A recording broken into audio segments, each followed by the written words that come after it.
En 2010, lors d'un déménagement au sein du lycée Jean de La Fontaine dans le 16e arrondissement de Paris, des lettres et des photographies ont été trouvées dans une vieille armoire.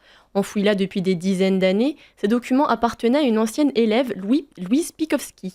Plusieurs mois durant, cette jeune lycéenne a correspondu avec sa professeure de lettres. Son dernier courrier date du 22 janvier 1944, jour où elle est arrêtée avec sa famille. Bonjour et bienvenue dans le MAG sur Sensation. Nous recevons aujourd'hui Stéphanie Trouillard, auteure du livre Si je reviens un jour, les lettres retrouvées de Louise Pikowski aux éditions des Ronds dans l'eau. Bonjour Stéphanie. Bonjour. Il y a 3 ans, vous aviez publié un web documentaire consacré à Louise Pikowski, cette jeune lycéenne parisienne déportée en 1944. Comment vous est venue l'idée de raconter son histoire ? Alors en fait, l'aventure a commencé il y a 4 ans quand des professeurs du lycée Jean de La Fontaine m'ont contactée.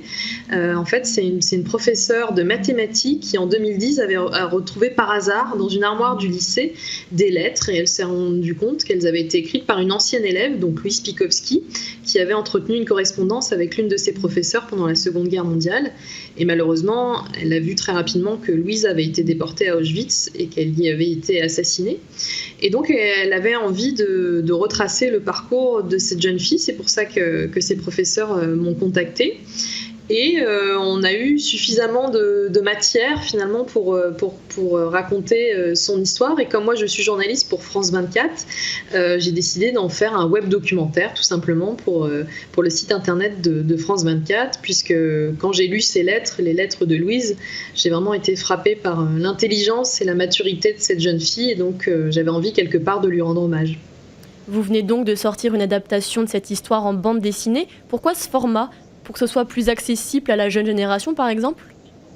Oui, exactement. En fait, quand le web documentaire est sorti, j'ai eu plusieurs propositions pour en faire un livre.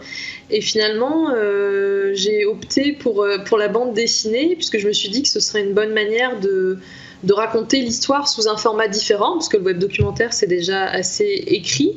Et puis effectivement, je me suis dit que c'était un bon format aussi pour s'adresser aux plus jeunes, parce que je vais souvent faire des interventions dans des collèges ou des lycées, et je vois bien que les professeurs utilisent beaucoup la bande dessinée dans l'enseignement de l'histoire. Donc je me suis dit que c'était une bonne option, voilà, pour continuer à diffuser l'histoire de Louise et ses lettres.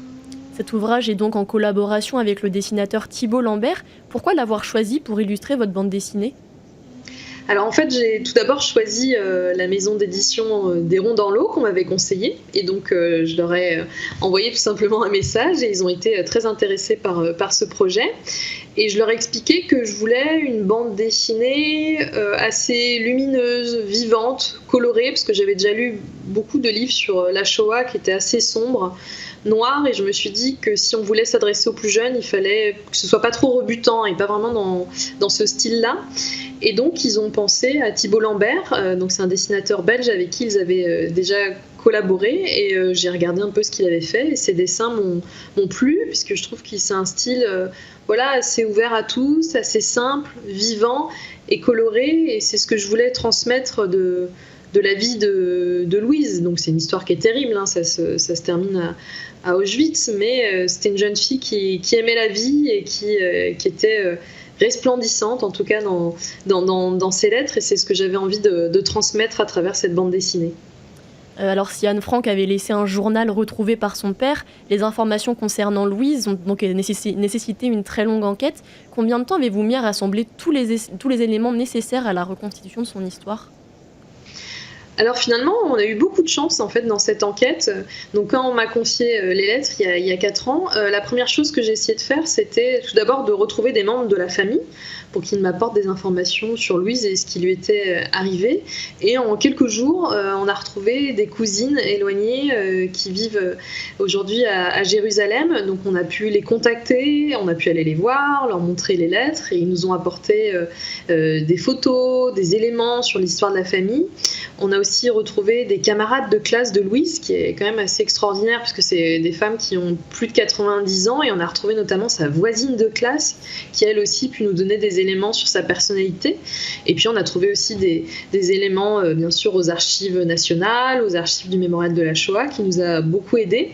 Donc ça a été un travail finalement de 6 mois pour rassembler tous ces éléments, et après 6 mois pour écrire et pour concevoir ce site. Et après, ça a été un boulot, disons, de 2 ans pour concevoir la bande dessinée et la publier.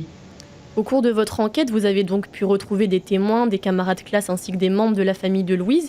Vous avez notamment rencontré une de ses cousines en Belgique qui n'était pas du tout au courant de l'histoire de sa famille. Comment se sont passées ces retrouvailles, si je puis dire ?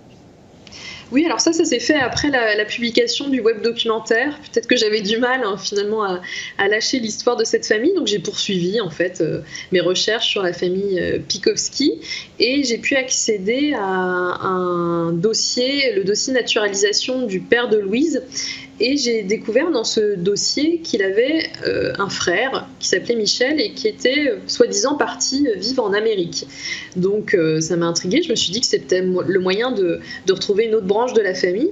Et finalement, j'ai découvert qu'il n'était pas du tout parti en Amérique, mais qu'en fait il avait immigré en Belgique avec sa femme et ses 2 enfants. J'ai demandé de l'aide à une de mes amies généalogistes, Marie Capard, qui est une généalogiste en Belgique et qui m'a aidée dans ses recherches. Et elle m'a aidée à retrouver donc la fille du cousin germain de Louise et qui vit près de Bruxelles. Et en fait, ce qui était assez incroyable, c'est que cette femme avait vu mon web documentaire, puisqu'elle s'appelle Claire Pikowski, et donc elle avait vu le web documentaire sur les lettres de Louise, et qu'elle avait senti que c'était quelque part quelqu'un de sa famille, mais qu'elle n'osait pas me contacter, parce qu'elle avait peur d'être déçue. En fait, ça fait des années qu'elle essaye d'en savoir plus sur l'histoire de sa famille, parce que son père n'en parlait pas, il était le seul survivant du côté de cette famille en Belgique. Ses 2 parents ont été déportés ainsi que sa sœur, et donc il n'avait pas du tout transmis son histoire à ses enfants.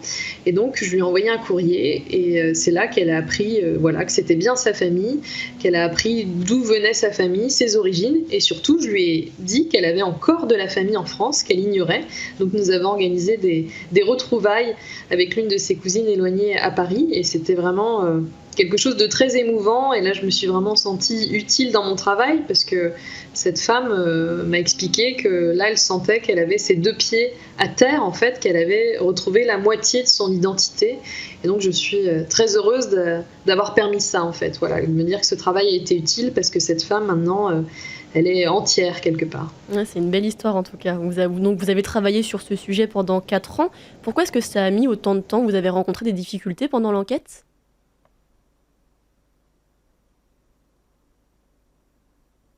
Parce qu'en tirant le fil, tout s'est bien déroulé. C'est pas toujours le cas quand on travaille sur des sujets sur la Seconde Guerre mondiale. Souvent, les gens sont déçus parce qu'on retrouve pas toujours des archives. Voilà, il y a plus beaucoup de témoins. Et là, finalement, tout s'est bien enchaîné.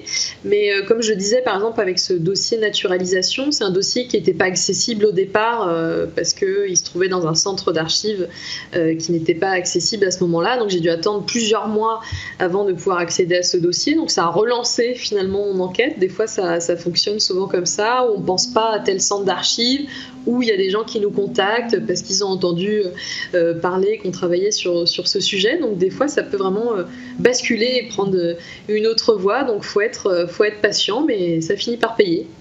Le livre comporte, après la BD, un recueil des lettres écrites par Louise. Pourquoi avoir choisi d'inclure ces lettres à votre ouvrage ? Alors quand on a sorti le web documentaire, les gens, ça leur a plu d'avoir cet accès à cette histoire sur Internet, mais les gens sont quand même aussi attachés à la version en papier. Donc il y avait aussi cette demande d'avoir les lettres de Louise en version papier, d'avoir un livre avec les lettres de Louise. Donc c'est pour ça qu'on a décidé de les inclure à la fin de la bande dessinée et de faire en quelque sorte un dossier pédagogique aussi. Donc comme je vous le disais, cette BD s'adresse aussi tout particulièrement à la jeune génération. Donc en plus de cette histoire qui est racontée en dessin, on voulait aussi fournir aux élèves, aux enseignants, un dossier pédagogique pour éclairer un petit peu l'histoire de la famille Pikowski prise dans l'engrenage de la Seconde Guerre mondiale. Et donc on a inclus une chronologie sur cette famille, des photos et bien sûr les lettres de Louise qui peuvent être aussi utilisées dans l'enseignement du français, des lettres. Il y a beaucoup de professeurs de lettres qui l'utilisent aussi, c'est pas seulement les professeurs d'histoire. Mais voilà, tout le monde comme ça a accès aux lettres de cette jeune fille qui sont vraiment très très bien écrites. Merci Stéphanie Trouillard d'avoir été avec nous dans le MAG sur Sensation. Je rappelle que vous êtes l'auteur du livre Si je reviens un jour, les lettres retrouvées de Louis Spikowski aux éditions des Ronds dans l'eau. Le MAG c'est terminé, vous pouvez retrouver cette émission en podcast audio et vidéo sur notre site et notre application Radio Sensation.